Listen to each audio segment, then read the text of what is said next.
मैं अमेरिका से वापस घर लौटा तो देखा कि पूरे खानदान के 15-20 लोगों का खाना मेरी पत्नी अकेले ही बनाती है, जबकि मेरी भाभी और बहनें उसकी किसी काम में कोई मदद ना करती। सब मिलकर टेबल पर बैठकर खाना खाते हैं और वो बेचारी दूर बैठकर उनके मुंह ताकती रहती है। घर का रवैया देखकर मैं बहुत परेशान हो गया। मैं समझ गया था कि मेरी पत्नी इतनी चुप क्यों रहती है।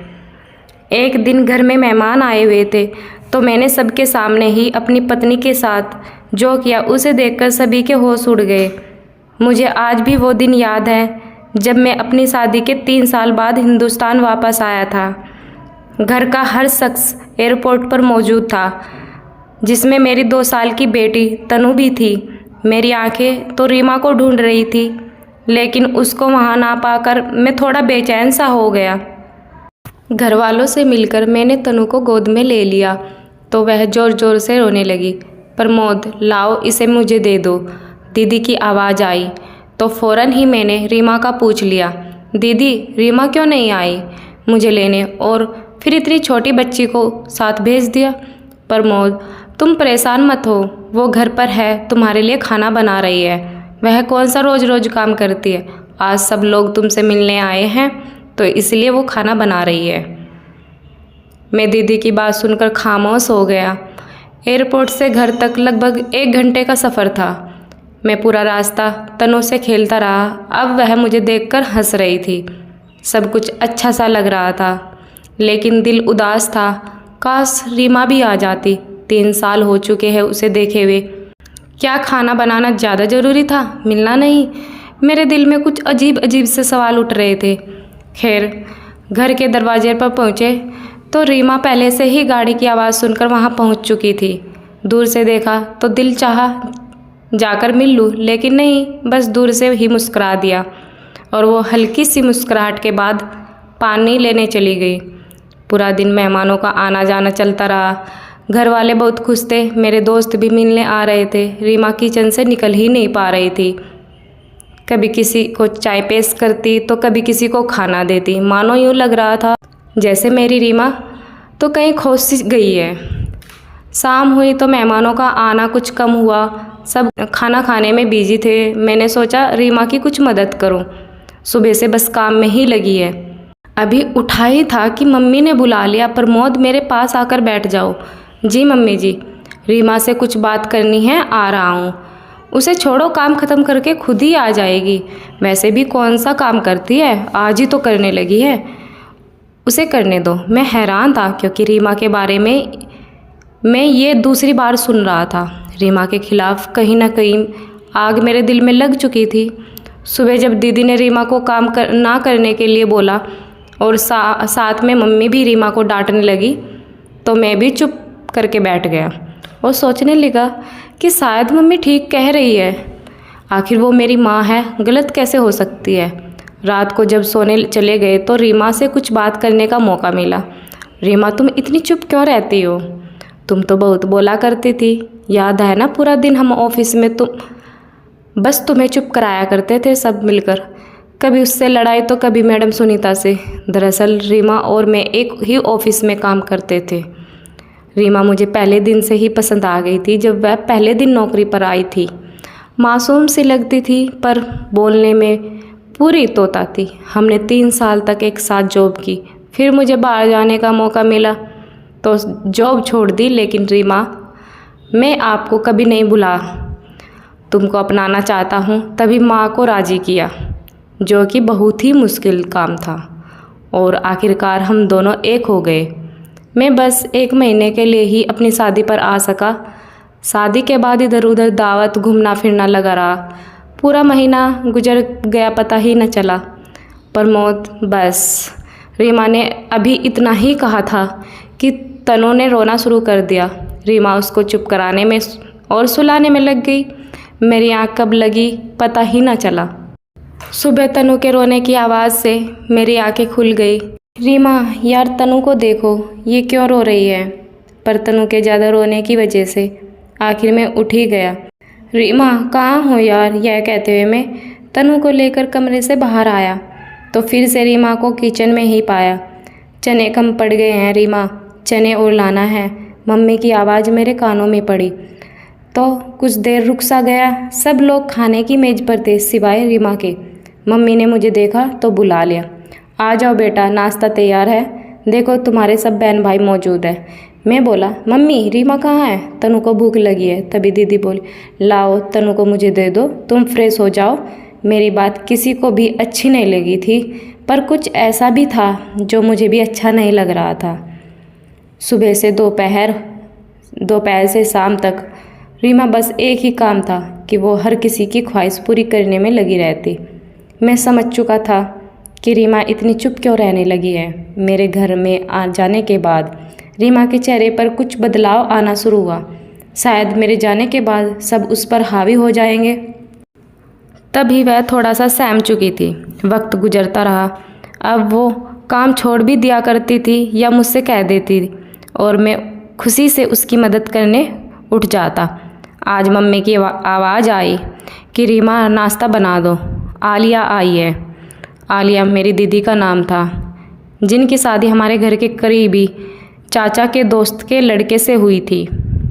दीदी तकरीबन रोज़ ही हमारे घर आ जाया करती थी। रीमा की कमर में बहुत दर्द था तो मैंने मना कर दिया। मेरे मना करने के बावजूद भी वो किचन में गई और नाश्ता तैयार करने लगी। क्योंकि तनु अभी सो रही थी, इसलिए मैं दीदी से बातें करने में मसरूफ़ हो गया। दीदी हम सब बहन भाई से बहुत प्यार करती थी और हम सब उनको बहुत पसंद करते थे।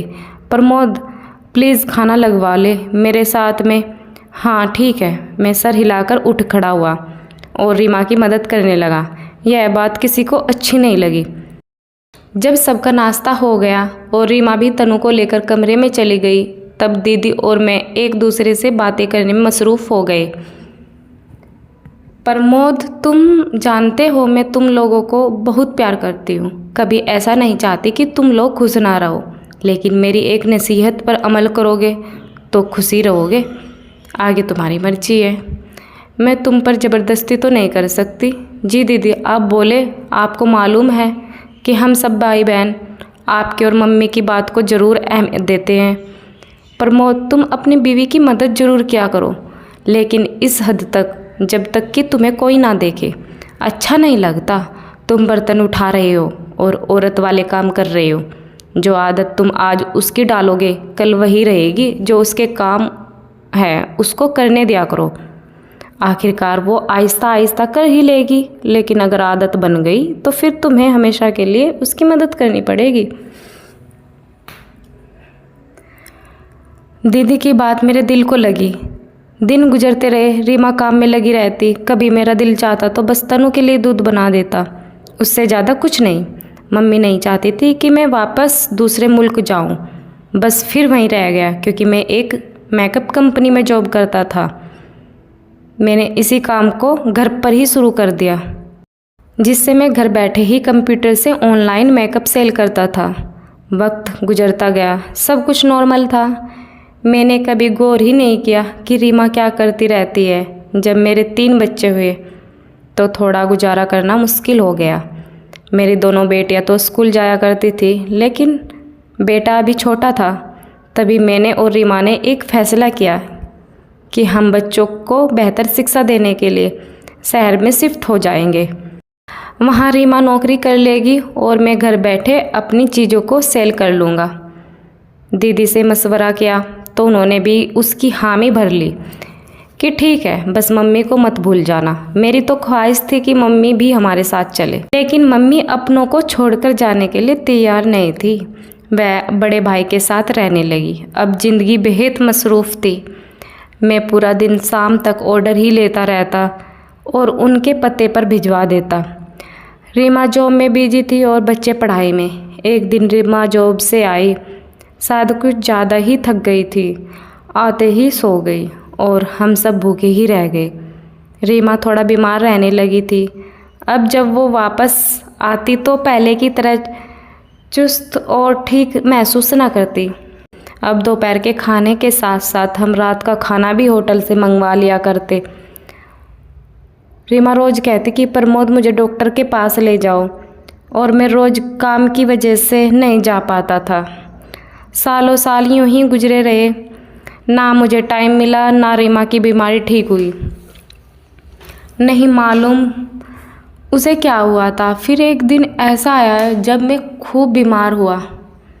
पेट के दर्द से मेरी जान निकाल दी। सिवाय रीमा के मेरे पास कोई नहीं था। आखिर मेरे घर वाले भी तो हैं, उन्होंने मेरा ख्याल क्यों नहीं रखा।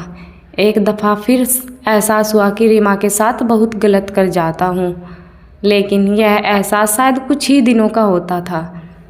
फिर से वही ज़िंदगी जिसमें मेरी ख्वाहिश होती कि रीमा जॉब से वापस आकर खाना बनाए और पूरे घर को संभाले। जब बात मेरी मदद की आती तो मैं अपनी थकान को आगे ले आता और दीदी कही वो बात कि पत्नी की ज़्यादा मदद ना करना, वरना सारी ज़िंदगी ही करनी पड़ेगी, मेरे दिमाग में बैठ गई। रीमा और मेरे लड़ना शुरू कर दिया।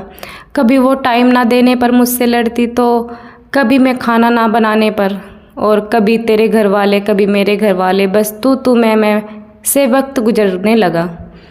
कभी मान जाते कभी लड़ने लगते। आज मैं बहुत उदास हूँ। रीमा हॉस्पिटल में है, उसको ड्रिप लगी है और मैं खुद को काफ़ी तन्हा महसूस कर रहा हूँ। बस मैं और मेरे बच्चे, और कोई नहीं। मेरे घर वाले रीमा से हालचाल पूछकर जा चुके हैं। मुझे आज वो दिन याद आते हैं कि हम क्यों लड़ते थे, अपना वक्त जाया करते थे, क्योंकि मेरी दीदी ने मुझे यह नहीं कहा कि प्रमोद अपनी पत्नी की मदद किया करो, क्यों कि मैं रीमा को हर दफ़ा गलत कह देता था।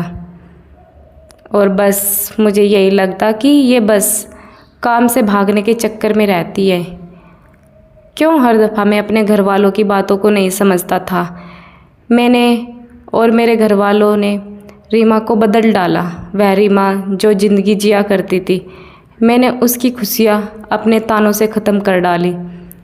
मैं उसका ख्याल तो बहुत अच्छे से रखता था, लेकिन सिर्फ पैसों की हद तक।